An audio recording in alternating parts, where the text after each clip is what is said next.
बिस्मिल्लाहिर्रहमानिर्रहीम। आज हम उम्रे की प्रेजेंटेशन शुरू कर रहे हैं। और उम्रा जो है, इसके बारे में हुक्म है कि पे दर पे उम्रा करें, बार बार उम्रा करें।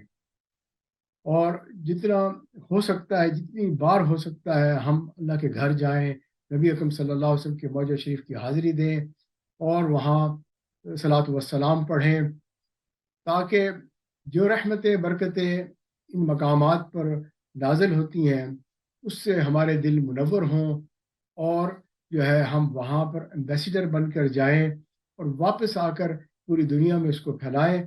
इसलिए हमारा अकीदा भी सही होना चाहिए और हमारी नीयत भी सही होनी चाहिए। वातिमुल हज वल उम्रत लिल्लाह, अल्लाह के लिए हमने उम्रा करना है।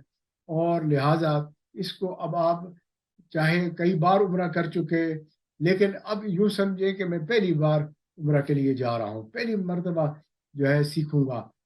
हज कराने वाले नबी अकरम सल्लल्लाहु अलैहि वसल्लम की नबूवत से पहले वहाँ जो मक्का वाले थे, वो बड़े बड़े सरदार थे, वो लोगों को हज करवाते थे।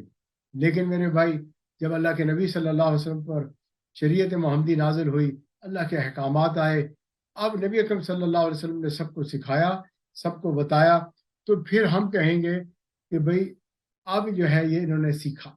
और सहाबा कराम ने भी अपने आप को सरेंडर किया और जो है नबी अकरम सल्लल्लाहु अलैहि वसल्लम से हज और उम्रा सीखा। हम वही हज और उम्रा करना चाहते हैं जो नबी अकरम सल्लल्लाहु अलैहि वसल्लम ने जो है सहाबा को सिखाया। अल्लाह हमें तौफीक अता फरमाए ताकि हम इसको सही तरीके से कर सकें।